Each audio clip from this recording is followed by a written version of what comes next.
doutores, vamos começar mais um vídeo aqui e, por favor, ajuda de todo mundo para compartilhar, dar o like e não deixa de se inscrever e apertar no sininho para todas as notificações, vídeos novos, vocês terem acesso a todo o conteúdo que a gente está fazendo com muito carinho para vocês.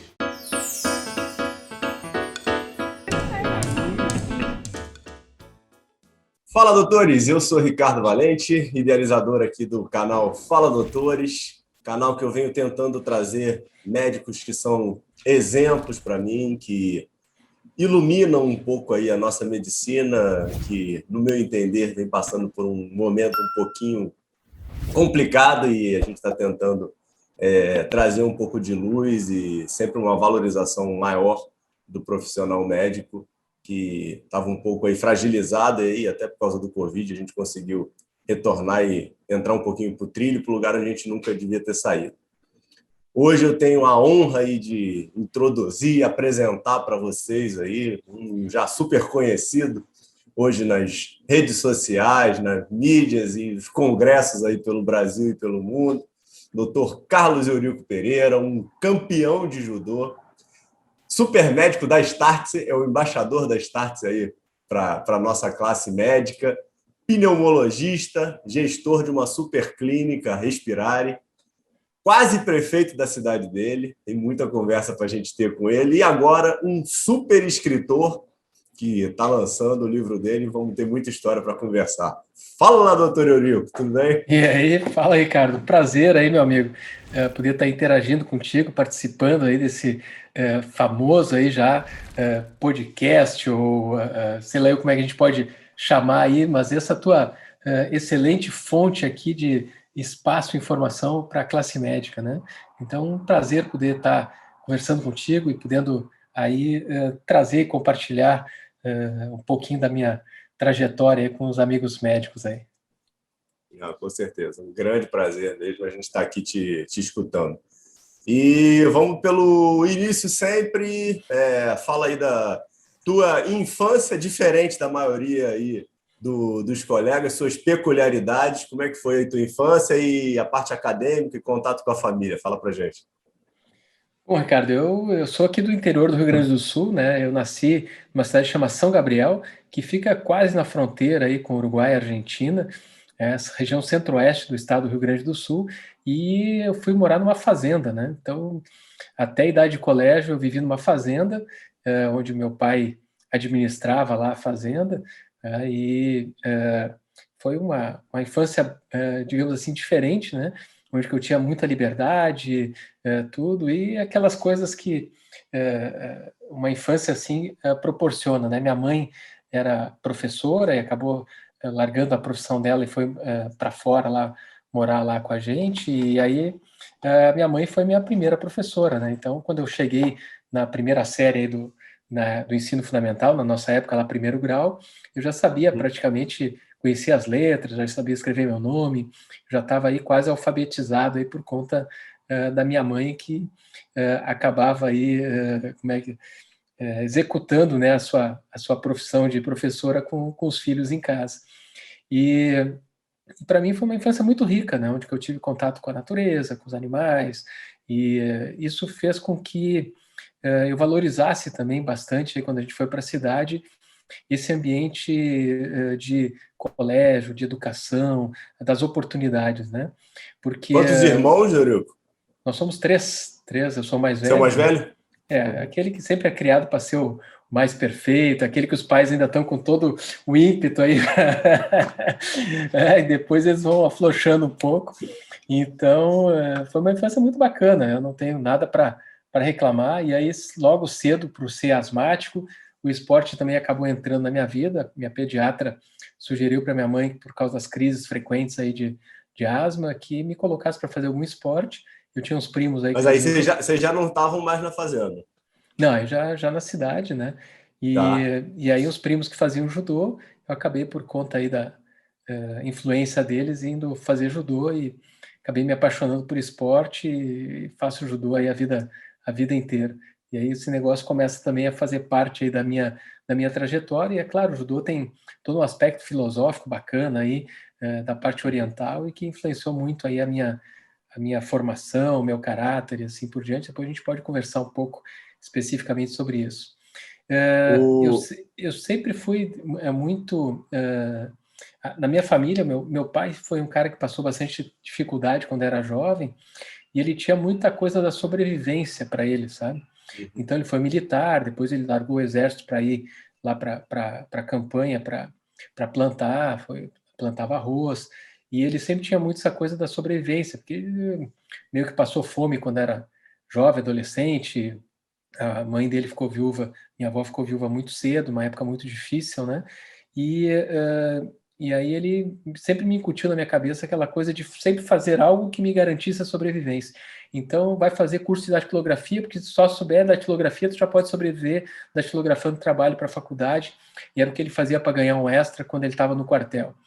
Aí depois, quando eu fui fazer segundo grau, assim, eu queria fazer vestibular, queria fazer faculdade, mas se tu não conseguir fazer faculdade, faz um curso técnico secundário que te garante já uma profissão. Eu fui fazer técnico em contabilidade e fazia, na época, o científico também para me preparar para o vestibular. Eu fiz 2 segundos graus, né? Embora não tenha concluído o técnico em contabilidade, que no último ano eu acabei focando só para o vestibular, quando eu tive a oportunidade que realmente ia poder prestar vestibular e decidi fazer vestibular aí. Então, mas sempre tive essa coisa da garanta a sua sobrevivência, algo que vai te garantir a tua grana. E depois na faculdade eu também segui essa mesma rotina de sempre tentar aprender aquilo que, se eu souber isso aqui eu já sei me virar. Então, quando eu passei na cadeira de anestesia, eu aprendia que se eu tivesse que ir para um lugar que eu tivesse que ser o cirurgião anestesista, eu já anotava tudo. Então, sempre com essa cabeça de eu preciso aprender isso aqui, porque se eu depender disso aqui para sobreviver, então fui para a cadeira de ginecologia, fui fazer parto sozinho, fui auxiliar cesariana, fiz tudo, anotei tudo e auxiliei cesariana para burro, para se eu precisasse ir para um lugar que eu fosse o único médico. Então, sempre de uma certa maneira, isso sempre me ajudou a sempre focar muito nas coisas e aprender bastante. Você não tinha médico na família próximo, né? E apareceu a medicina dessa forma, como profissional liberal, e ter a profissão nas costas? Eu tinha um tio-avô só que era médico, mas que era distante, que ele morava no Uruguai, e até o meu livro eu cito um pouquinho a influência dele em relação a mim quando estudante de medicina, mas tinham primos que eram filho desse meu tio-avô que era o único médico naquela época na família, e alguns primos distantes, em contato com eles, quando eu estava perto de fazer vestibular, eu ia fazer vestibular para educação física por causa do esporte, e eles me colocaram na cabeça essa coisa, uma conversa assim, daquelas de uma semana antes de se inscrever no vestibular, e disse assim, mas Eurico, por que tu vai fazer educação física? Na época não existia o boom das academias, nada, a educação física era dar aula em escola, né? E eles me disseram, por que tu vai fazer educação física? Tu vê o meu pai aí, pô, é cirurgião, é médico, se eu tivesse escutado ele, tivesse feito faculdade de medicina, talvez hoje eu tivesse melhor, barará. Por que tu não faz medicina, então faz medicina do esporte? E aí eu fiquei com aquilo na cabeça e na fila do vestibular, na fila do banco para me inscrever no vestibular, a gente entregava um papelzinho assim, impresso, que tu marcava qual era o teu curso, né? E na fila do banco ali, eu com o papelzinho na mão, sem decidir, na hora que cheguei no caixa, na boca do caixa, entreguei o dinheiro, e a moça Você não chegou no banco marcado, não? E eu tava com a ficha aqui, ela puxando a ficha, e eu botei o X em medicina e pá, entreguei. E foi assim que eu me inscrevi no vestibular de medicina, e aí acabei tendo a sorte aí, embora sempre acho que a sorte privilegia o espírito bem preparado, essa é uma frase do meu paraninfo, da minha formatura, que eu carrego comigo, e acabei sendo aprovado aí na segunda turma, entrei em julho, na Universidade Federal de Santa Maria, em julho de 1989, fui da turma de número 50, né, da Faculdade de Santa Maria, e que é uma universidade super marcante, que é a primeira universidade fora das capitais no Brasil, que foi criada através da vontade, do ímpeto de uma pessoa, o Mariano da Rocha, que foi o cara que quis e teve a vontade de fazer e criar uma universidade no interior, e eu tive o privilégio de ser colega do neto do Mariano da Rocha, que bem velhinho, lá perto de uns 100 anos, foi lá de bengalinha na minha formatura para prestigiar o neto lá que estava se formando comigo, meu querido colega também tem teu nome aí, que é o Rafael Mariano da Rocha. Então, tenho muito orgulho aí de ser formado, egresso aí da Federal de Santa Maria, uma grande universidade aí. Não, maravilha, maravilha. Desempenho escolar, Eurico, e desempenho de faculdade. Sempre foi mais estudioso do que a média? Sempre foi mais esforçado do que a média? Como é que você vê isso? Velho, eu sempre fui a média, assim, e aí, só que eu era muito brigão, eu vim de fora, então tem algumas histórias muito engraçadas, que é, os primeiros dias de aula, minha mãe me catequizou, né? Ah, tu não pode conversar, tem que se comportar, tem que não sei o quê. E me lembro de uma história que a minha mãe conta, que os primeiros dias de aula, o professor depois foi conversar com a minha mãe, que as pessoas, as outras crianças vinham conversar comigo e eu mandava calar a boca, com toda a educação. Cala a boca, minha mãe disse que não é para mim conversar com ninguém aqui. Tipo assim, então era meio chucro, né? E eu era muito brigão, então naquela época a gente brigava muito na escola, né? Hoje o pessoal é mais civilizado, então eu estava sempre brigando junto com meus primos aí, tinha uma primalhada, eram 4, 5 irmãos, eu era o menor deles, o primo menor regulava comigo, então nós era metido a galo, como se diz aqui, e a gente brigava na escola todos os dias, no futebol, na saída, aquela coisa, cuspia no chão, quem pisava primeiro, selava e pau. E aí eu fui suspenso um monte de vezes. Minha avó tinha sido diretora da escola, e aí minha avó tinha a maior vergonha, porque eu tinha um caderno preto da escola que eu assinava, a cada 2 páginas tinha 3, 4 assinaturas minha. Eu era da breca, velho. Aí eu me botava de castigo, eu pulava a escola, a janela da escola e me escondia. E assim foi até o 5º ano, quando eu fui suspenso pela 3ª vez. Eu acho que meu pai me levou para fora, para a chácara, e me botou para dormir numa volante. Uma volante é uma casinha que é arrastada por um trator. Quando tu tem que puxar água, tu tá numa lavoura lá, tu põe aquela casinha para o cara ficar lá distante de tudo. E ele me botou os 15 dias da suspensão para dormir naquela casinha.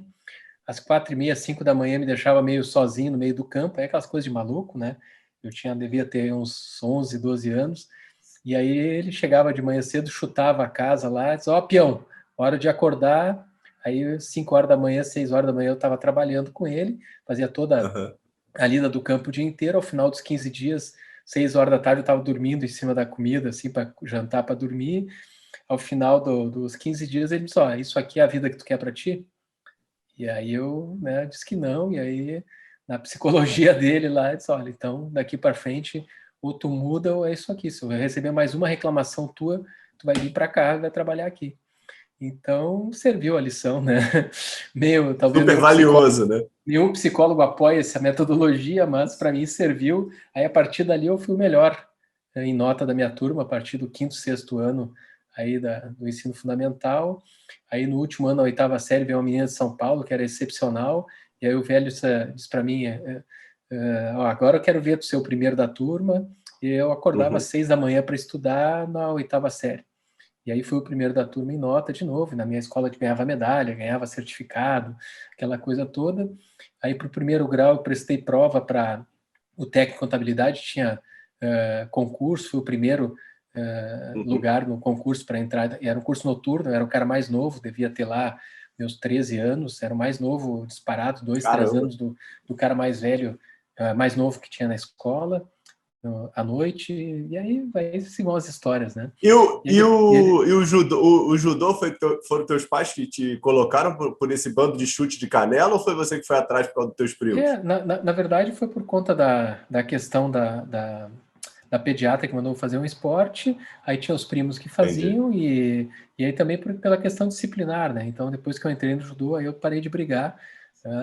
Meu professor de judô também tinha uma metodologia que talvez os psicólogos também não apoiem, mas ele tinha uma frase que eu não esqueci, que era o cara que faz judô, ele perde sempre, né? Porque se ele apanhar, é o boca aberta que sabe judô e apanhou porque não sabe nada, e se ele bateu, o covarde que bateu em quem não sabe nada. Então, a partir dali também, isso me ajudou a conter os meus ímpetos aí de valentão, e a partir dali eu entrei nos trilhos e depois, a partir daí, acho que eu quase nunca mais briguei na vida, aí com raríssimas exceções. Aí. E é por Não, aí, meu velho. e dentro das histórias aí que eu já vi você falar, já presenciei, você é uma pessoa ultra humana e super solícito, que escuta todo mundo, que está sempre disposto a ajudar, né? Então, provavelmente a medicina se enquadrou muito ao teu perfil em relação ao propósito de ajudar o próximo, né? A gente. Tu entra sempre na faculdade com esse objetivo. Eu não conheço ninguém que vai fazer medicina. Ah, eu quero ganhar dinheiro, eu quero ser rico, eu quero. Quase, pelo menos a grande maioria das pessoas que eu convivi, nós entramos para fazer medicina para ajudar o próximo, para fazer algo significativo, né?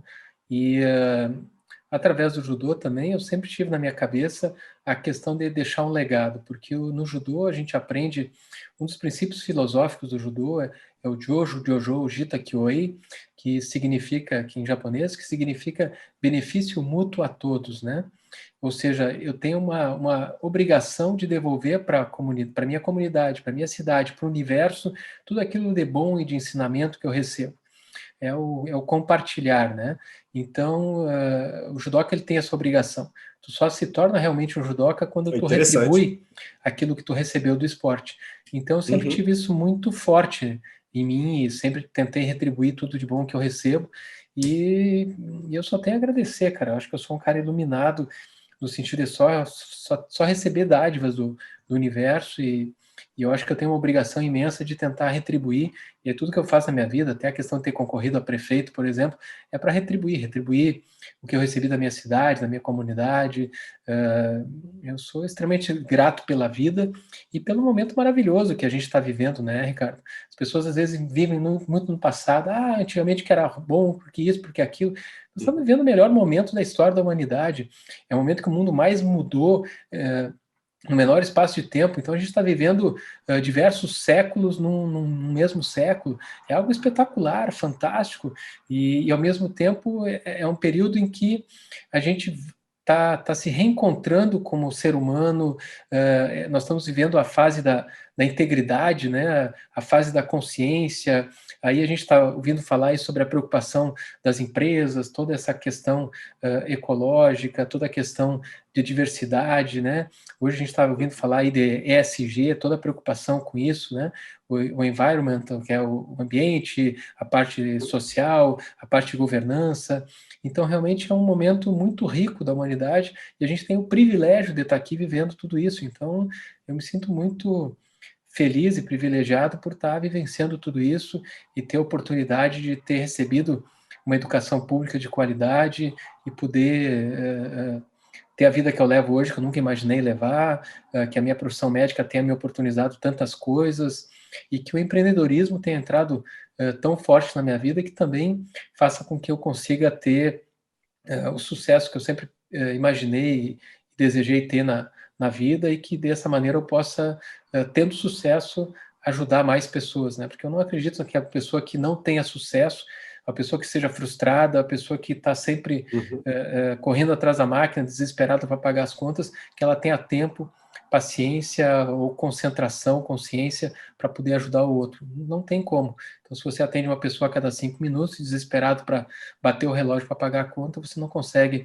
ajudar o próximo. Por isso que eu prego que o médico tem que focar no sucesso, a gente tem que ter sucesso, a gente tem que alcançar o que a gente deseja na profissão médica, porque isso é que faz com que a gente tenha o equilíbrio suficiente para poder ajudar os outros. Sem isso, é impossível tu ser aquele sacerdote e tu vai sempre estar disposto para ajudar todo mundo se a tua família não tem o conforto que tu gostaria de dar para ela. Eu acho que Perfeito. isso, para mim, não combina, parceiro. E me diz uma coisa, uma vez você falou para mim que acredito eu que no início da tua faculdade, ou durante a tua faculdade, tua mãe teve uma frase emblemática que era de você tratar seus pacientes como você gostaria que sua mãe fosse tratada, né? Todo mundo me acompanha já conhece essa história aí. Na verdade, foi na minha formatura, né? Então, a dona Arlete sempre ela me colocou algumas coisinhas, assim, algumas pérolazinhas, né? E então eu conto até no livro, né? As histórias desde criança para me virar e ir buscar o meu. E aí tem duas passagens muito legais, né? Uma é antes da formatura, um mês antes, eu pedindo dinheiro para fazer curso de inglês, e a minha mãe dá um suspiro na linha, assim, ainda bem que mês que vem termina esse inglês. Eu digo, não, mãe, mas eu vou continuar fazendo inglês depois de formado. E aí ela larga lá do outro lado, assim, meu filho, mas aí tu não é mais problema meu, que eu tinha para fazer por ti, eu já fiz, que é te dar o teu diploma, aí é contigo. Eu, tipo assim, te vira, né? E beleza, já saí dali, desliguei Não o estava telefone. esperando isso, né? Desliguei o telefone, já fui ver os empregos lá, uns plantões para fazer logo depois de formado, já comecei a me mexer, né? Entendi que a vaquinha secou o leite, já era, né? E uma que eu carrego para minha vida é isso. A minha formatura, minha mãe, tipo assim, me botou a mão no ombro e disse, meu filho, só vou te pedir uma... Minha mãe é muito religiosa, até hoje ela sempre esteve envolvida aí com grupo de orações e tudo, ela é extremamente católica, e a minha mãe colocou minha mão no ombro e disse assim, meu filho, a única coisa que eu vou te pedir como médico é que tu sempre trate as pessoas como tu gostaria que a tua mãe fosse tratada ou fosse atendida. Brilhante. Então, de novo, né, aquela lacrada assim, isso ficou, tá marcado aí na minha alma, então eu tento sempre que possível, a gente nunca é perfeito, tu nunca consegue atender todo mundo da mesma maneira, tem dias bons, tem dias ruins, né?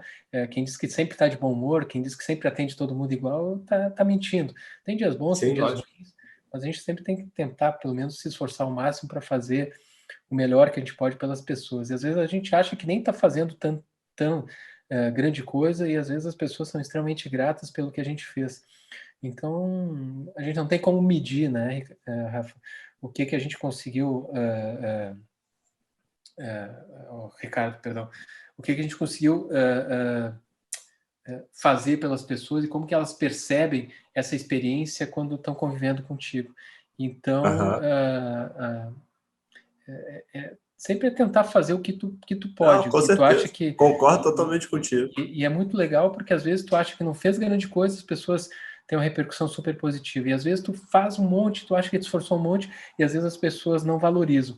Então também nunca esperar agradecimento, valorização das pessoas é uma maneira da gente se blindar. É tu sempre estar em paz com a tua consciência. Eu fiz aquilo que eu achava que estava ao meu alcance, fiz o meu máximo, e aí a minha consciência tá tranquila. Tudo que vier, seja financeiro, seja reconhecimento, é lucro. Então, o importante é estar em paz com a consciência. Isso, para mim, sempre foi fundamental. Residência. Como é que apareceu a pneumo na sua vida e quais foram as maiores dificuldades aí para encontrar um local para fazer a tua residência? Bom, Ricardo, a pneumologia surgiu do nada, né? Na verdade, por causa da minha asma também. Então, tu vê que a minha asma guiou a minha vida aí. Então, por causa da asma, eu fazia esporte, por causa da minha asma, eu estava um dia, na época de estudante, aí, sei lá, segundo ano, terceiro ano, no hospital, num final de semana, na UTI lá, acompanhando os médicos, e desde o início da faculdade sempre tentei já me infiltrar por lá no hospital, porque eu queria ver coisa prática, e o básico, na época, era 2 anos de básico, é um saco. Grande parte das pessoas desistiu da medicina por causa disso. E aí eu sempre já tentei entender a coisa, como é que era a prática, até para ter gosto para estudar, porque eu achava entediante tu ficar só estudando e tu não ver nada prático. E sempre, até como professor universitário, eu sempre tentei sempre mostrar o lado prático das coisas, dava aula de farmacologia, de pneumo, sempre tentando mostrar o lado prático das coisas. Até na anatomia, fisiologia, quando eu dei aula disso, também sempre tentava mostrar o lado prático. E aí o professor de pneumo, num domingo lá, eu estava numa UTI, e aquela coisa de rinite asmático, né? Tossindo, nariz escorrendo, fungando, e aquilo que tu nem te dá conta porque isso já é o teu normal, né? E aí ele chegou lá e perguntou quem eu era, se eu era residente, se eu não tinha vergonha de estar naquele estado deplorável ali, tossindo, nariz correndo. E aí eu disse, eu sou estudante. Ele perguntou que ano tu tá? Tô no segundo ano. Então tu nem passou na pneumologia? Eu digo, não. Ele disse, então vai lá porque eu vou te tratar então. Então tu tá desculpado, pelo menos tu não tem conhecimento por estar nesse estado aí, vai lá que eu vou te tratar. Segunda-feira vai no ambulatório de pneumologia. E eu fui no ambulatório, ele me prescreveu lá na época uma Aldecina nasal, lá um dos precursores do spray nasal para tratar rinite, algum corticoide inalatório. E na época eu tratava asma com antialérgico, aquelas coisas que desconhecia, né? E o médico que me atendeu na época também desconhecia o tratamento de asma. Eu acho que eu usava um cetotifeno da vida na época. E aí ele me prescreveu o medicamento, perguntou, tu é tão interessado assim, não quer acompanhar o ambulatório de pneumologia aqui? Aí comecei a acompanhar o ambulatório de pneumo antes de passar na cadeira de pneumologia, depois passei na cadeira, me tornei monitor, e aí a minha faculdade não tinha medicina do esporte, e aí acabei, então, direcionando aí a minha vida para pneumologia, acabei fazendo residência de pneumo e sou apaixonado, acho que é uma especialidade maravilhosa. Nós somos aí poucos especialistas ainda no Brasil, 4.500 e poucos pneumologistas entre adulto e pediátrico. É uma especialidade que às vezes não é tão valorizada, porque todo mundo acha que sabe pneumologia, e as pessoas valorizam pouco porque todo mundo tem medo do coração e o pessoal desvaloriza a parte respiratória, né? Mas é uma especialidade que tem uma importância muito grande, que tem muito espaço e que a gente consegue fazer uma medicina com bastante qualidade. Tu tem várias oportunidades ainda para desenvolver dentro da pneumologia. Então, eu sou muito grato também à minha especialidade, gosto muito, tenho muito prazer de ser pneumologista aí. E você teve alguma dificuldade de residência, né? Porque tua residência era muita entrevista, não era? Na verdade, tinha análise de currículo, aqui no Rio Grande do Sul tem a ANRIGS, que é a prova da Associação Médica do Rio Grande do Sul, tu tem que ter uma boa nota na prova da ANRIGS, tinha entrevista, análise de currículo, prova escrita, às vezes até oral, na hora de fazer a entrevista, mas tinha muito eram muito poucas vagas em pneumologia na época que eu fiz a residência, e tem aquela coisa que sempre o aluno, o egresso daquela escola, tem sempre uma vantagem na hora da entrevista, na hora da análise curricular, e isso fez com que eu acabasse indo muito bem na média, mas que eu acabasse não entrando em lugar nenhum. Então, eu fui o primeiro suplente de quase todos os lugares, porque eu saí de Santa Maria, fui fazer o 6º ano na Santa Casa, e lá eu era o DDI, o doutorando do interior, então eu não pertencia àquele universo de uma certa maneira, mas eu também deixei de pertencer ao meu universo de Santa Maria. Então, quando tu sai de lá, o pessoal te olha meio atravessado, diz, esse é o cara que não quis fazer o 6º ano aqui, né? E aí tu é aquele cara meio sem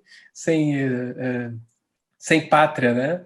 Então, eu voltei para fazer prova para residência em Santa Maria, acabei ficando em 2º lugar para uma vaga, fiz prova em Porto Alegre, fiquei atrás dos filhos dos professores que estavam disputando comigo as vagas no serviço de pneumologia. Eu tive o privilégio de conviver com filhos de professores de pneumologia, então, pessoal que já tinha a pneumologia no sangue, mas ao mesmo tempo uma concorrência extremamente forte.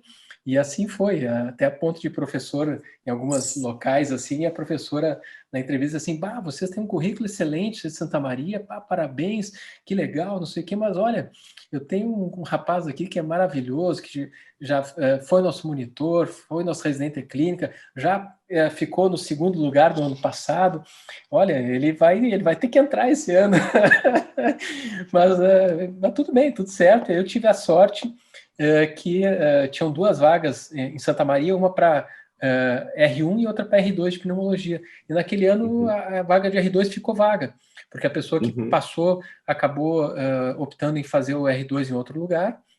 E aí o meu professor, até por me conhecer e querer não perder a vaga de residência e querer me oportunizar, acabou conseguindo, através da universidade lá, transformar a vaga de R2 em R1, e aí eu tive a sorte de entrar na residência em pneumologia em Santa Maria, e foi uma excelente residência, porque a gente, mão na massa o tempo inteiro, a gente então vocês não tinham R2, né? Vocês faziam tudo, né? Provavelmente sendo bom, né? Aí eu e o meu colega, o Ariovaldo, nós fizemos papel de R1 e R2, e a gente só foi deixar de fazer tudo no serviço no R3, né? Quando aí a gente já tinha os nossos outros escravos aí na residência. São 3 anos de pneu, ou um de clínica na e 2 verdade, de pneu? na época a gente fez um ano, só fazia uma prova, fazia um ano de medicina interna e 2 de pneumologia, né? Então, quando nós estávamos no R1, a gente já apoiava a pneumo, porque não tinha ficado uma vaga de R2 faltando, então a gente Mas vocês não tinham que fazer outra prova depois, não? Não, aí essa era a vantagem. E aí a gente se desdobrava, né? Porque a gente fazia a parte da clínica e dava apoio já na pneumologia. Aí no R2 era só eu e o Ariovaldo, direto, o ano inteiro, então a gente fez tudo, todos os procedimentos, a gente fazia broncoscopia, fazia biópsia, fazia punção aspirativa, fazia absolutamente tudo. A gente ia para o ambulatório de microbiologia, atendia ambulatório, fazia internação. A gente trabalhou que nem um condenado, mas foi uma escola maravilhosa. E quando a gente saiu no terceiro ano, a gente saiu capacitado para fazer todo e qualquer procedimento. Isso para mim também foi uma boa vantagem, que até hoje eu faço tudo quanto é procedimento na área de pneumo, e com aquela história de eu sempre me preparar para ir para um lugar que eu fosse único, então eu acompanhei a cirurgia torácica, eu passava adreno, tirava adreno, tudo que precisasse fazer na área pulmonar eu estava habilitado, então eu já tinha comprado pistola para fazer punção aspirativa, agulha de Cope, dei jeito de logo comprar o meu broncoscópio. Então eu estava pronto para fazer todos os procedimentos da área respiratória, né? Então, e pensando nessas compras aí que você está falando, de broncoscópio e afins, no momento de residência você já constituiu algum consultório particular? Você só ganhava de plantão? Como é que era a tua realidade? Não, só plantão, né? Então, na época da residência, eu já comecei a fazer plantão em UTI, plantão em emergência. Aí, quando eu saí já da residência, aí eu vim para Santa Cruz e aí vivia de plantão, né? Então, aquela coisa de cidade do interior, muito fechada, não conseguia entrar nos hospitais, não entrei nos convênios da cidade. Aí segui fazendo meus plantões em UTIs, que eu já fazia. Aí, depois uns 2 a 3 anos aqui na cidade, fazendo plantão só em emergência aqui na cidade, trabalhando em cidades próximas, fazendo plantão em UTIs em outras cidades, que eu fui começar a ter oportunidade de entrar no corpo clínico, entrar nos convênios da cidade. Levei 3 anos para poder entrar no corpo clínico de algum hospital, poder internar paciente e assim por diante. Aí, a partir daí é que realmente meu consultório começou a ter algum movimento e assim por diante. Mas era solteiro ainda, né, ou não? Desde o início, não. Quando eu terminei a residência, eu casei já no último ano da residência. Minha esposa é médica também. E, na verdade, eu vim para Santa Cruz por culpa dela, digamos assim, que ela veio trabalhar em Venâncio Aires. E aí, na época, eu achei que Venâncio tinha um mercado pequeno para minha especialidade, que já tinha recém chegou um outro colega lá. E aí, acabei optando por vir para Santa Cruz, que já tinham 2 pneumologistas, mas que já estavam aqui há muito tempo e o mercado era maior, coisa e tal. E hoje não me arrependo da escolha aqui. A cidade que quando é que foi esse deslocamento? Quando é que vocês foram para aí? E é assim que eu terminei a residência. Então, eu não tirei eu cumpri minhas férias no final do último ano. Então, em novembro, final de novembro, eu saí da residência praticamente e já vim para Santa Cruz. Já estava fazendo alguns plantões por aqui. E aí já vim para cá definitivo e estabeleci residência por aqui. Mas aí era pertinho para ela? Eu não conheço geograficamente. Santa Cruz é 50, 40 e poucos quilômetros, né? Acho que nem isso, aos 30 e poucos quilômetros de Venâncio. Cidades são vizinhas aqui. E aí a gente ficava nesse vai e volta. Ela tinha apartamento lá, eu tinha apartamento aqui. Eu ficava um pouco lá, um pouco aqui, porque eu precisava ter residência fixa em Santa Cruz para poder pedir entrada no corpo clínico dos hospitais, assim por diante. A gente ficou nessa até que ela engravidou, e aí nasceu nosso primeiro filho. Aí a gente acabou optando por fixar a residência mesmo em Santa Cruz, e aí com o tempo ela parou esse vai e volta aí a Venâncio, e hoje a gente está só fixado, ela também, só aqui em Santa Cruz há muitos anos.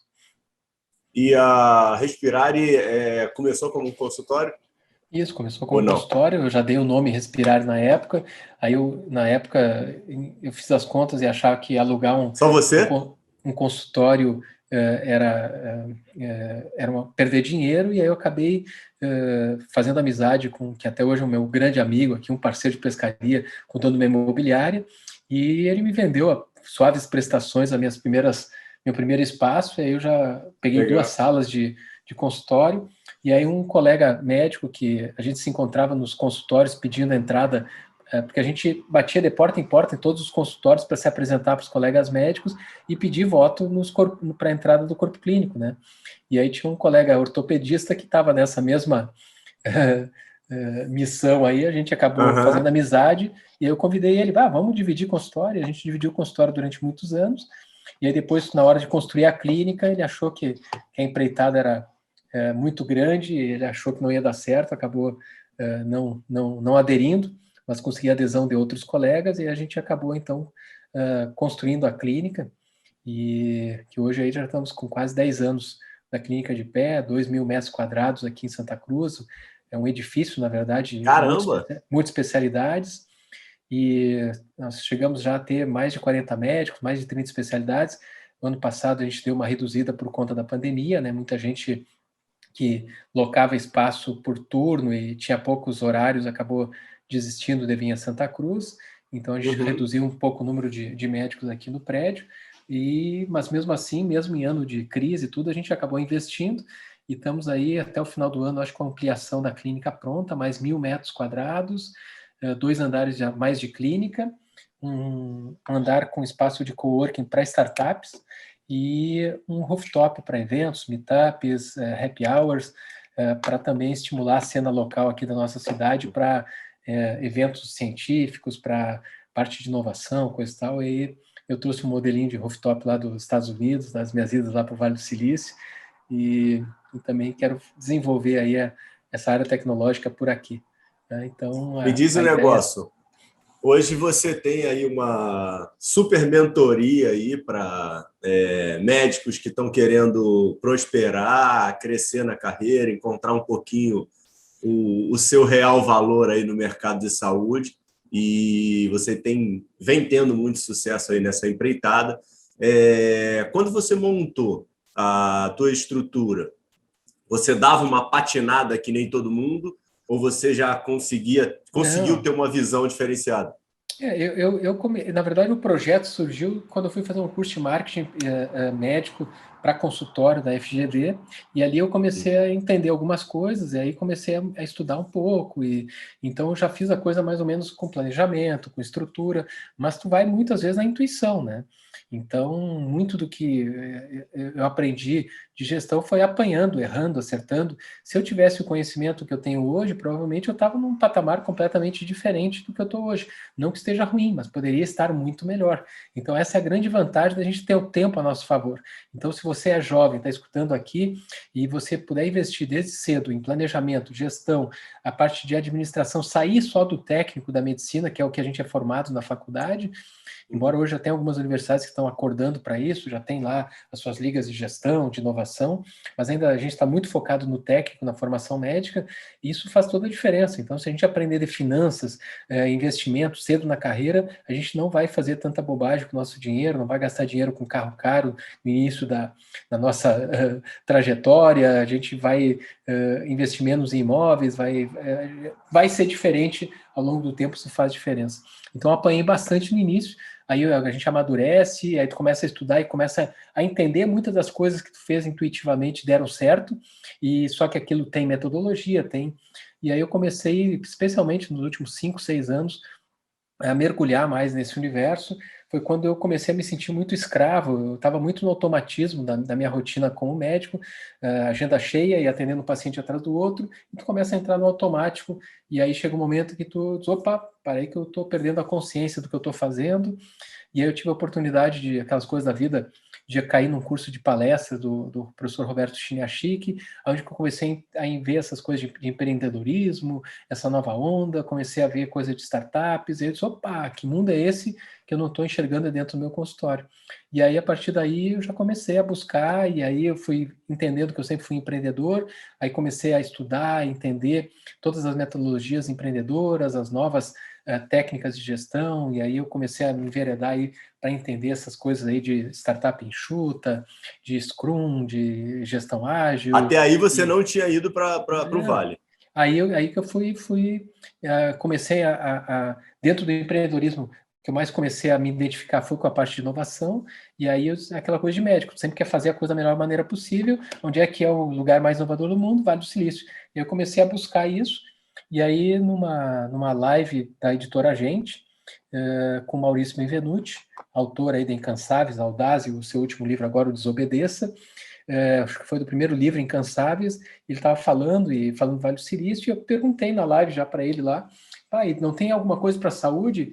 E ele, daquele jeito, cara, que pergunta maravilhosa, agora nós estamos lançando uma missão para o Vale do Silício, para a área da saúde, vai ser a nossa primeira missão, barará, barará. E eu, já fui lá, peguei informação, me inscrevi, e aí no iniciozinho de 2018 eu fui parar no Vale do Silício lá pela primeira vez, e aí a minha vida virou 360 graus, e a partir dali eu comecei a mergulhar nesse universo, aumentando meu networking, estudando mais sobre isso, e aí as oportunidades foram crescendo, surgindo, e aí aquela coisa, eu me planejei para em 5 anos eu realizar uma série de coisas, a maior parte eu realizei em 3, 4 anos, e assim estou hoje muito melhor até do que eu tinha planejado no início. Isso me ajudou um monte, até na própria pandemia, eu mantive os meus ganhos financeiros, teve meses que eu ganhei até mais do que no tempo que eu só atendia paciente, exatamente por causa de todas essas outras ferramentas e habilidades que eu consegui desenvolver quando me envolvi e fui estudar essas outras coisas fora da medicina. E escutei muito, Ricardo, aquela coisa assim, cara, tu vai deixar de ser médico, tu vai tá te afastando da tua especialidade, tu tá estudando menos medicina, tu vai ficar para trás. E, cara, a gente estuda tanto a nossa especialidade durante tantos e tantos anos que chega um momento em que se tu tirar um tempo daquele estudo da especialidade da tua área afim para estudar outras coisas, não vai mudar o teu expertise. Tu pode não saber o último dos últimos artigos que foram publicados, mas tu não vai cometer erros no teu dia a dia, tu vai continuar up to date e tu vai estar mais, digamos assim, à frente do teu tempo, inclusive por tu trazer outras habilidades. E isso só me trouxe outras oportunidades, tudo. E eu sou muito grato aí por tudo por ter tido essas oportunidades, ter enxergado isso antes desse momento de disrupção, por exemplo, que a pandemia trouxe agora. Então, quando veio telemedicina, veio tudo isso, eu já navegava nesses mares. Então, a telemedicina foi aprovada num dia, no outro dia eu comecei a atender telemedicina. Em março, agora, eu fiz 400, se não me engano, quase 400 ou 400 e poucas teleconsultas no mês de março, e um mês que eu atendi 700 e tantas pessoas aí entre online e presencial por causa da pandemia. Então eu mergulhei de ponta cabeça, parei tudo o resto, e claro, só atendi gente, porque era um momento em que a pandemia exigia, a minha cidade aqui foi muito complicado, e aí eu mergulhei para poder ajudar as pessoas. Mas porque a tecnologia. Então, durante o período da pandemia ali, então, aí eu fiz mentoria de carreira através do online, fiz cursos online, fiz um monte de coisa aí, e, cara, foi o resultado financeiro, foi espetacular, o resultado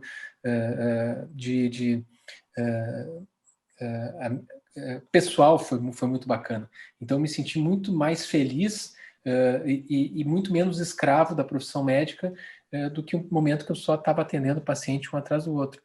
E qual era o meu objetivo principal? Porque como médico, quando a gente está só presencial dentro da clínica, do consultório, nós viramos escravos desse nosso espaço. Eu estou aqui dentro da minha clínica agora falando contigo.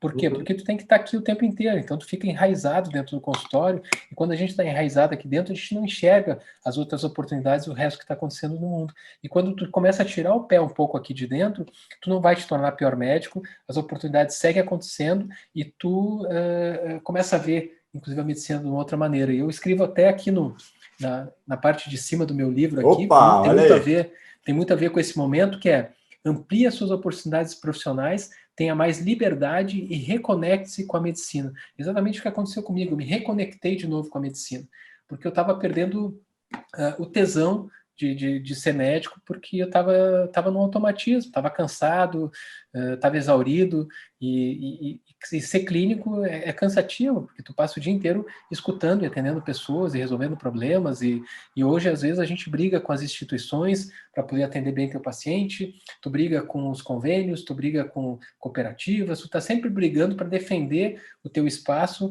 Ser médico autônomo hoje é muito difícil no Brasil, porque todo mundo quer arrancar o teu coração, quer arrancar os teus olhos aí, e se tu não tiver um posicionamento muito forte, se tu não realmente tiver muita segurança da qualidade do médico que tu acaba embarcando em tudo isso, e tu acaba sendo massa de manobra, e tu acaba trocando o teu tempo por dinheiro o tempo inteiro e enriquecendo as outras pessoas e não atingindo aqueles objetivos que tu quer para ti mesmo. Então, a gente precisa ter muita firmeza e muita certeza do que a gente está fazendo hoje e do profissional que a gente é, da qualidade do que a gente faz, Ricardo, para poder realmente lutar contra todas essas forças e tu poder realmente fazer a medicina que tu quer. E eu defendo muito que a gente tem que ser empreendedor como médico, que a gente tem que se diferenciar da massa, porque senão a gente vai ser usado pelos outros. Não que seja ruim a gente trabalhar para alguma empresa, não que seja ruim a gente dedicar nossa vida à academia, etc., mas a gente sempre tem que manter essa visão de autonomia do médico para que a gente não se torne mais um, né? Você sempre tem que ter a sua marca, o seu nome é a sua marca, porque o dia que você tem um emprego, você trabalha para uma instituição e você deixar de trabalhar para aquela instituição, você não existe, né? E as instituições, sociedades, tudo isso, por exemplo, a clínica Respirare, se eu só trabalhar a clínica Respirare, o dia que eu saio da clínica Respirare, eu desfaço a sociedade, eu não fiquei com a marca, eu deixo de existir. Ninguém sabe quem é o Carlos Eurico.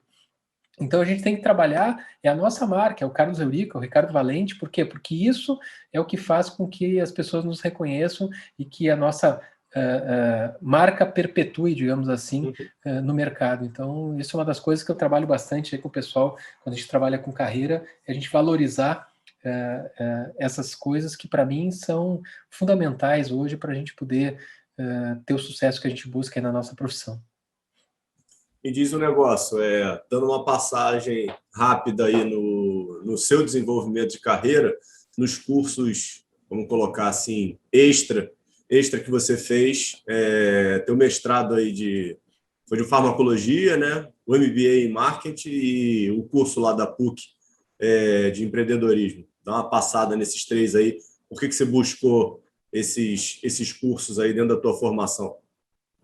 Bom, eu sempre gostei muito da academia, eu sempre gostei de ser cientista, sempre gostei da área acadêmica, então em algum momento eu sonhava em ficar na academia, e aí a vida me trouxe para Santa Cruz, e aqui em Santa Cruz tinha uma universidade, na época não tinha faculdade de medicina, e eu sempre quis estar no meio acadêmico, e na época eu comecei a dar aula em algumas disciplinas, assim como professor convidado, etc. E aí surgiu um concurso para farmacologia, era o primeiro concurso que tinha, era uma área que eu sempre achei extremamente interessante, acho que todo profissional da área da saúde tem que saber muito a farmacologia, e aí fui prestar concurso para a universidade para farmacologia, e na época ainda consegui entrar mesmo sem ter mestrado, doutorado, fui aprovado aí como professor, e aí eu fui buscar conhecimento na área, né? Então aí fui fazer um mestrado específico em farmacologia, na verdade foi um mestrado em ciências médicas na área de concentração farmacologia, e é por isso que eu fui para farmaco, e é uma área super bacana, tive a oportunidade de fazer muita coisa de bancada, tive a oportunidade de frequentar lá o Lean 5 da USP, o professor Paulo Saldiva, estudando poluição, foi um super aprendizado, e aí depois eu comecei a perder um pouco aí, a me desiludir um pouco com a vida acadêmica, aquelas coisas que às vezes nem tudo está voltado exatamente só para a parte educacional, tem toda a parte política dentro das universidades, tem toda a questão da vaidade, e aí eu comecei também a entender que eu tinha mais oportunidades às vezes e que eu tinha um perfil mais para fora da universidade do que para seguir na universidade. E aí eu acabei saindo então da universidade, já faz quase eu fiquei 10 anos como professor universitário, e agora vamos fazer aí 10 anos aí que eu saí da carreira de professor universitário para investir aí na parte da clínica, e ao mesmo período que eu abri e fundei a clínica, então ficava muito difícil se dedicar às duas coisas. Mas eu sou apaixonado pela área acadêmica, acho que sempre tento manter contato com a academia, sempre dei aula em pós-graduações, sempre tive envolvido. E aí, depois que comecei, nesses últimos 5 anos, a ver essa questão de tentar sair de achar outras maneiras de monetizar e me reconectar com a medicina, que não só atendimento, isso não só plantões e convênios, como diz o meu livro, muito além dos plantões e convênios, é aí que eu fui buscar o MBA em marketing, empreendedorismo, para entender um pouco mais dessa área, aí eu fui estudar sobre startups, aí fui me tornar sócio de startup, e aí vem toda essa questão da inovação e etc. Vamos lá, meu. Fala da Tumi pra gente aí. Onde apareceu essa startup aí na tua vida? Quem são seus sócios? Como é que é isso daí? Tá? Quando eu voltei do Vale do Silício a primeira vez, o pessoal lá já da Startse me disse assim, Eurico, tu tem que, lá no Rio Grande do Sul, tem duas pessoas que tu precisa te conectar. Chama-se Alessandra Morelli e Cristiano Engler.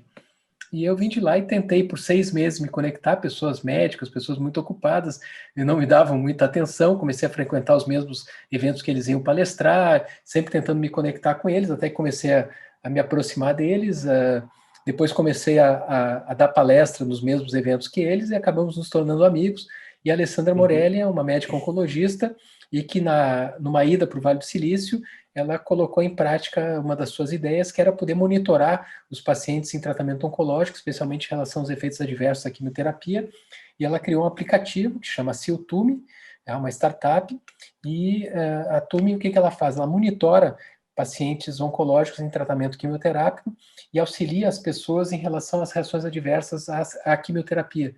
Tem um algoritmo que diz, através de uma escala de reações adversas a quimioterápicos americanas, se as reações são leves, moderadas e graves, e o aplicativo diz para as pessoas o que elas precisam fazer naquele momento.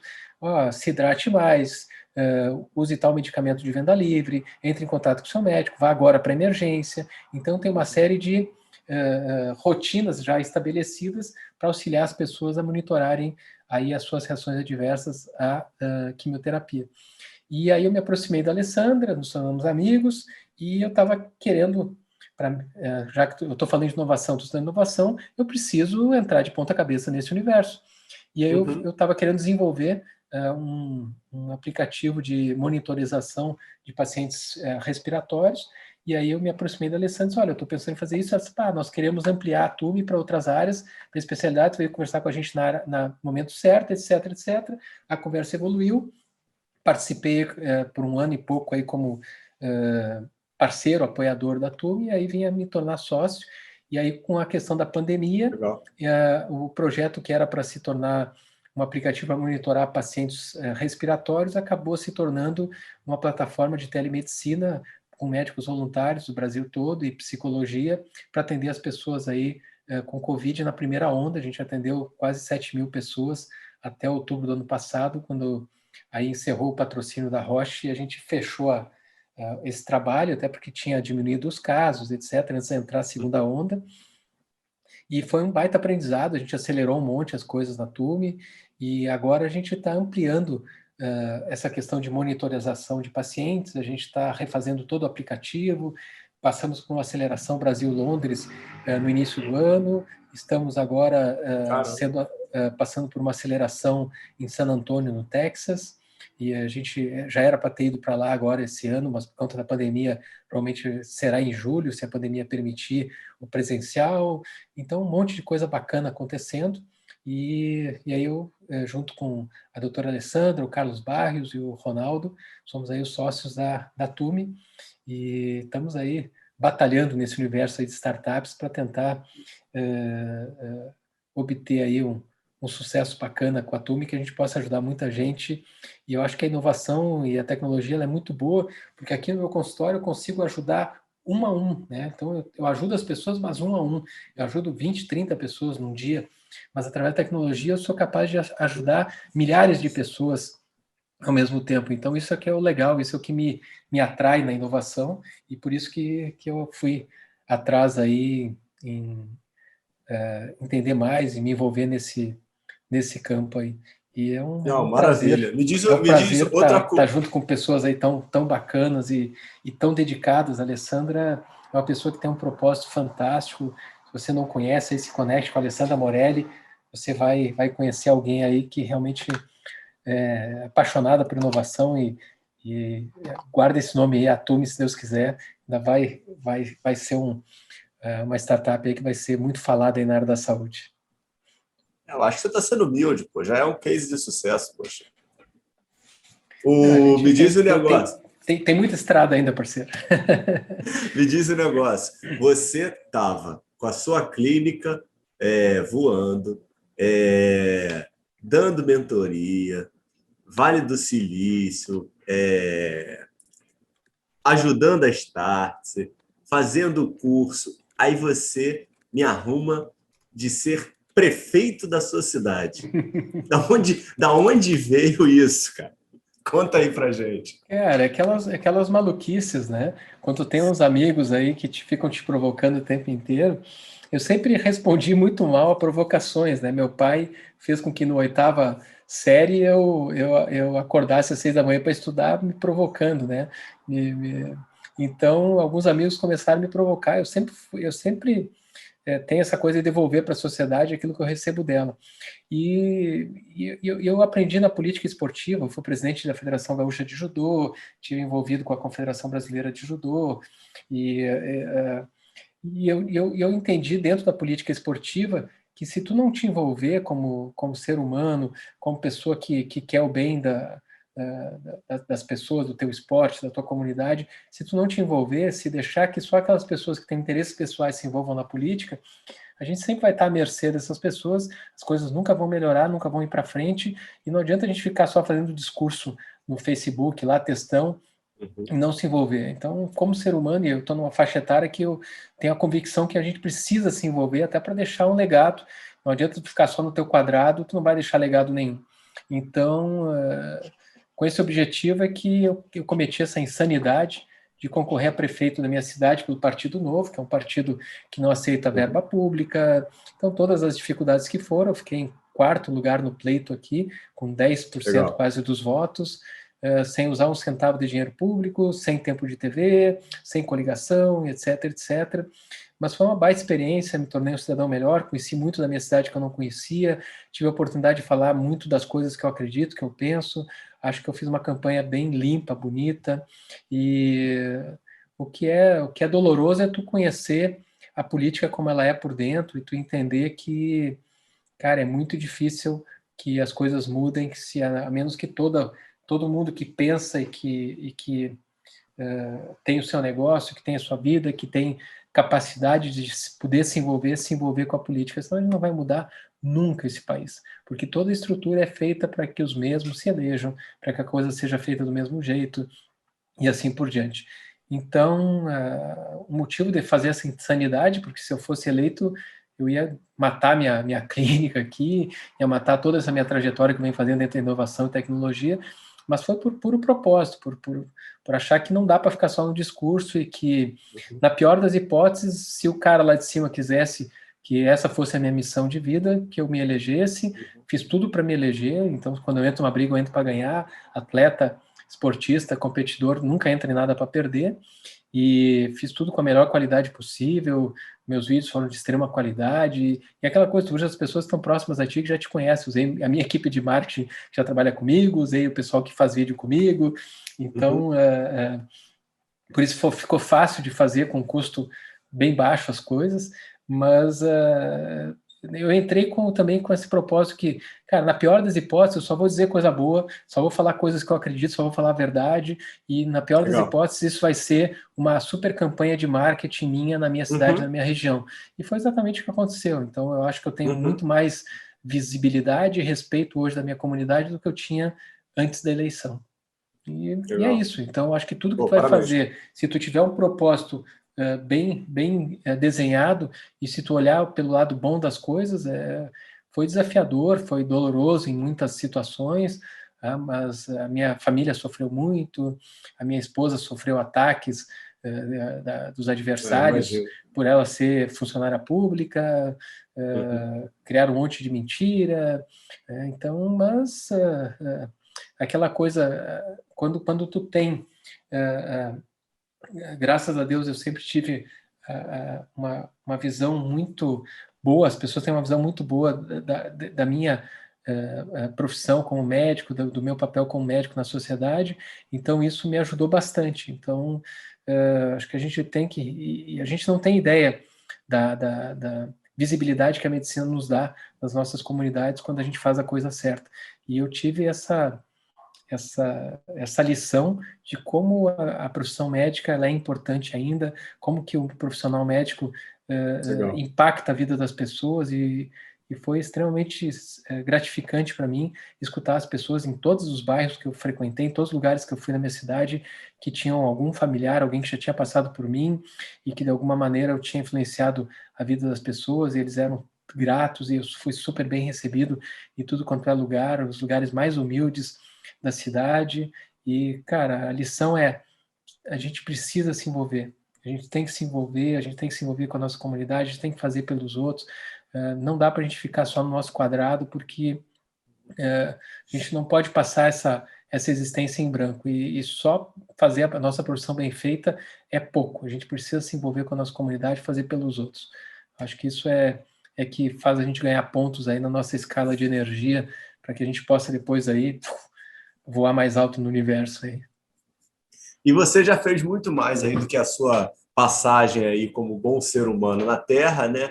Tem filhos, já plantou uma árvore, quis ainda ser prefeito a mais e agora escreveu o seu livro aí. Conta pra gente aí agora como é que foi esse desafio aí, como é que está sendo aí esse lançamento aí desse que vai ser um grande sucesso aí, porque veio para ajudar a gente pra caramba. É uma felicidade, né? É nessa coisa do legado. Bom, tu já tá com teu nome escrito aí no universo. Através de um livro é uma maneira de a gente perpetuar as nossas ideias, né? Então a gente pode perpetuar o nosso gen através dos nossos filhos, nossa maneira de pensar através da educação que a gente traz para eles. Mas coloca ele na tela aí de novo, pô. O livro tá aqui, ó. O livro é a maneira da gente perpetuar as nossas ideias, né? E foi muito legal, Ricardo, escrever, porque a gente, como médico, a gente tem uma visão que quase copia e cola. A gente tem uma visão de pegar estudos e mais estudos, e a gente compilar esses estudos e a gente escrever baseado em artigo aquilo que os outros já escreveram.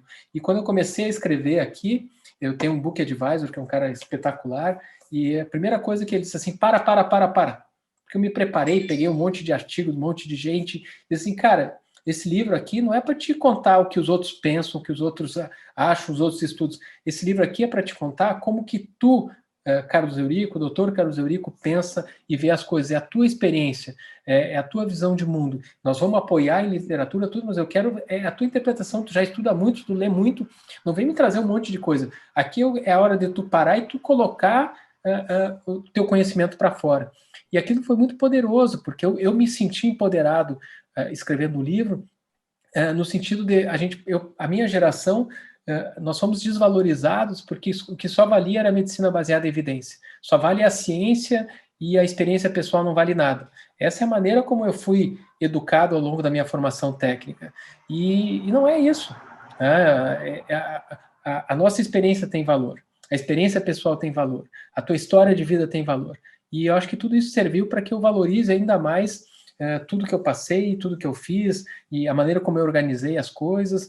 E aí eu comecei a dar nome para coisas que eu não sabia que tinham nome. Então, dentro da gestão do empreendedorismo, eu comecei a dar nome para coisas que eu fiz de maneira intuitiva e que deram certo, por sorte, por esforço, mas que agora eu sei que isso tem nome, são metodologias, etc. E aí, quando tu traz essas metodologias, as coisas vão ficando ainda mais fáceis, mais ricas, mais organizadas. E aqui no livro eu tento trazer esses aprendizados de uma maneira que seja gostosa de ler. O objetivo não foi trazer algo técnico. Eu digo que é um guia, mas é um guia escrito para que as pessoas tenham o prazer de ler. Essa foi a ideia, que seja uma leitura legal, e ele não traz, digamos assim, coisas definitivas, mas são histórias de vida, histórias de aprendizados de vida que eu estou compartilhando e que eu acredito que podem fazer a diferença aí na vida dos colegas médicos. O nome é muito além dos plantões e convênios. Acho que ele diz muito o título, que é realmente a gente sair dessa rotina do atendimento e só ficar atendendo e trabalhando para os outros. E como eu falei antes aqui, era uma maneira que eu trouxe de me reconectar com a medicina. Então, ele é um guia prático para a gente empreender, inovar e prosperar na carreira médica, né? É o subtítulo aqui do livro. São 288 páginas, foi publicado pela Alta Books. É uma honra para mim também ter publicado uma das maiores editoras de livros de negócio do Brasil. Ele está em pré-venda na Amazon. Se tu botar lá Eurico, Carlos Eurico, tu já encontra o livro fácil, está com um precinho diferenciado lá, e daqui a uns 45, 60 dias deve já estar disponível aí na maior parte das lojas físicas aí no Brasil, é aí que a gente vai fazer todo o lançamento. Por enquanto estamos aí em fase de pré-lançamento, e eu agradeço aí o espaço para poder estar divulgando isso aí, Ricardo. Estamos gravando hoje, dia 3 de junho, né? O vídeo sai mais para frente, né? Na maioria das vezes que eu faço. E vamos tentar aí conciliar aí de sair esse baita lançamento aí, próximo aí da data de lançamento do vídeo, para tentar. Opa, estou aqui fazendo a besteira. Tentar te ajudar aí nessa promoção de um trabalho aí que com certeza vai ajudar muito a classe médica e é bem o propósito que a gente tem aqui no canal, né, de valorização aí da profissão médica. O teu livro veio para contribuir de uma forma ímpar, né? Obrigado, Ricardo. Tem poucos títulos nessa área, assim, realmente. Eu acho que ele Com vem certeza. preencher um vácuo. E aqui eu falo sobre a carreira, eu falo sobre clínica, consultório, eu falo sobre empreender, e eu falo sobre inovação, trago essa questão das startups também. Então, ele é um pupurri de tudo isso aqui que eu falei aqui para vocês, tem de maneira um pouco mais aprofundada aí nos capítulos do livro. Não, isso aí maravilha, né? Hoje a gente consegue encontrar o Dr. Carlos Eurico aí, canal dele do YouTube, Instagram. Qual é o Instagram, Eurico? Carlos Eurico Pereira. Beleza.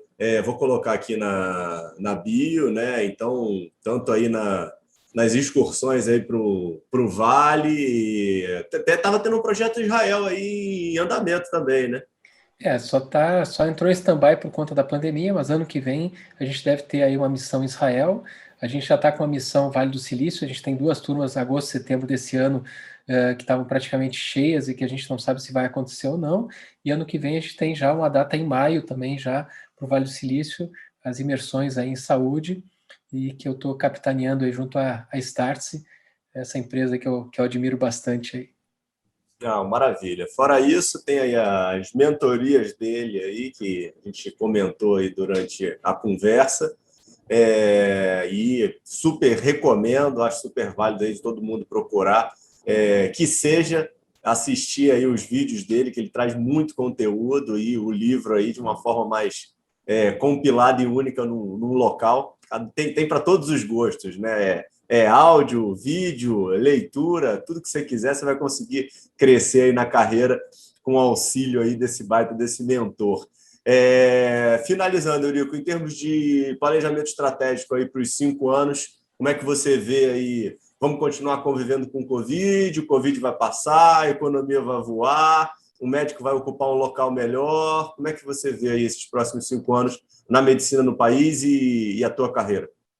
Eu acho que a tecnologia e a telemedicina vieram para ficar, então acho que cada vez mais a inovação vai fazer parte da rotina do médico. Então eu costumo dizer que, né, e essa frase não é minha, e a gente escuta isso bastante, que a gente não vai ser substituído por robô, né? Mas os médicos vão ser substituídos por aqueles médicos que souberem usar os robôs, a inteligência artificial, a inovação, a tecnologia. Então acho que isso tem que fazer parte cada vez mais do nosso dia a dia, da nossa rotina.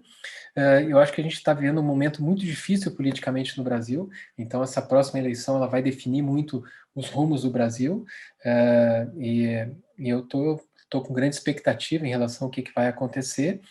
Espero que a gente continue no rumo certo aí, abrindo o país para negócios, a gente mantendo a confiança do investidor nacional e internacional no nosso país, para que a gente possa realmente seguir crescendo, se desenvolvendo, respeitando muito a democracia, que a gente está vendo hoje um festival de horrores aí, como essa porcaria dessa CPI da pandemia, que são lances políticos aí, e a gente vê essas coisas acontecendo, médicas, profissionais da área da saúde sendo agredidos, essa polarização em Absurdo. relação à medicina, a tratamentos, então todo mundo hoje é médico, então a gente espera que a gente chegue num equilíbrio logo aí, que essas coisas passem e que a gente volte a ter mais equilíbrio emocional, mental, que a pandemia ela vai fazer parte, a doença, né, o Covid, ele vai fazer parte da nossa vida, assim como a H1N1 fez, e em seguida vai passar, vai ser uma doença que assim que a gente vacinar todo mundo, ela vai ser uma doença controlada e que vai substituir, né, provavelmente a a influenza comum, a H1N1, e a partir daí a gente vai aprender a conviver com isso, e que o legado e o aprendizado dessa pandemia fique, né? Que a gente vê são assim, estruturas temporárias, medidas temporárias. Então a gente precisa no Brasil amadurecer e a gente precisa ter estrutura para a gente ser um país de primeiro mundo, que a gente precisa isso, que a gente vê nos outros países é estrutura. Então a gente investir menos em gastos públicos, menos em gastos com políticos e mais realmente naquilo que o país precisa, que é boas estradas, bons aeroportos, boas estruturas de saúde, UTIs, né? Então a gente sempre teve com as nossas UTIs com 100 e tantos por cento de lotação, só que não chama a atenção das pessoas, né? Morrem 40 mil brasileiros por ano por DPOC no Brasil e está tudo bem, a gente está de acordo com isso.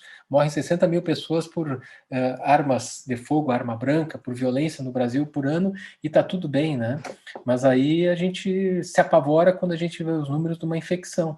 São apavorantes, são terríveis, mas a gente tem números terríveis todos os anos acontecendo, muita gente perdendo a vida com situações que a gente já banalizou e que não deveriam ser banalizadas, né?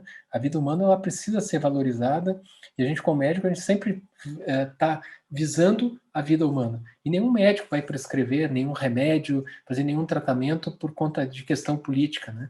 Isso as pessoas precisam entender. E o médico ele age de acordo com aquilo que ele estudou, de acordo com as suas convicções, buscando o melhor para as pessoas e dentro do seu entendimento do que é o melhor. E às vezes as condutas divergem, mas o objetivo ele é muito claro, que é tentar ajudar da melhor maneira possível. Às vezes os caminhos até são diferentes, mas os resultados são muito próximos. Às vezes nós somos especialistas que têm visões diferentes e que às vezes a gente usamos caminhos diferentes, mas às vezes temos resultados muito próximos por caminhos diferentes.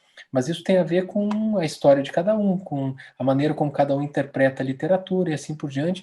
E a gente sabe, quem conhece bioestatística, quem conhece epidemiologia, sabe que tu pode tirar diferentes conclusões, às vezes, do mesmo artigo, do mesmo estudo, depende do viés que tu olhar, e depende se tu tem ou não capacidade técnica suficiente para entender quais são os vieses que já existem nesses estudos.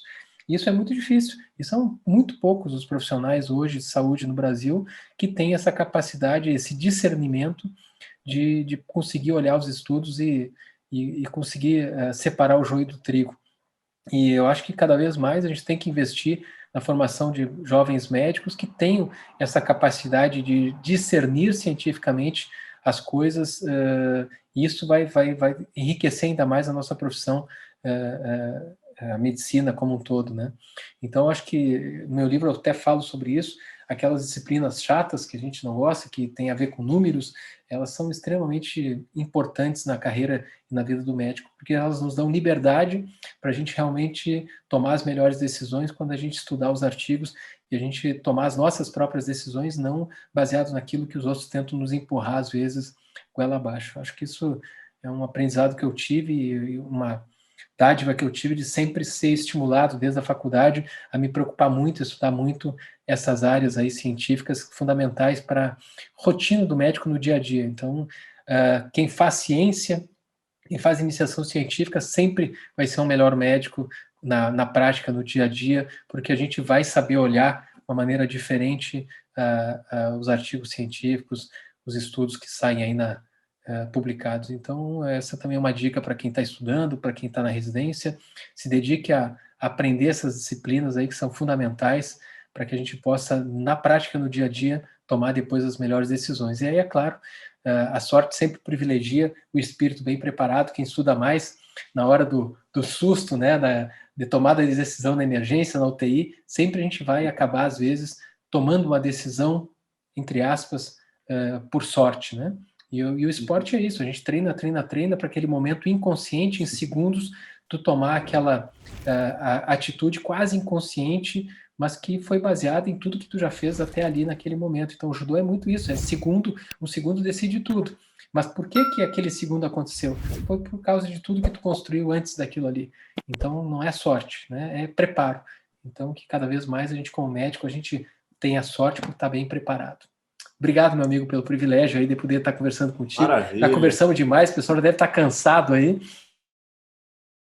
Maravilha. Olha, falamos um pouco do judô hoje, hein? Vamos combinar outra só falando aí da divisão médica e do esporte dentro da tua carreira, que dá aí 1 hora de papo, com certeza. Tá bem. Muito obrigado aí. Sucesso aí no teu canal e obrigado pela oportunidade mais uma vez. Um grande abraço. Valeu. Um abraço, cara. Tchau, tchau. Vai descansar.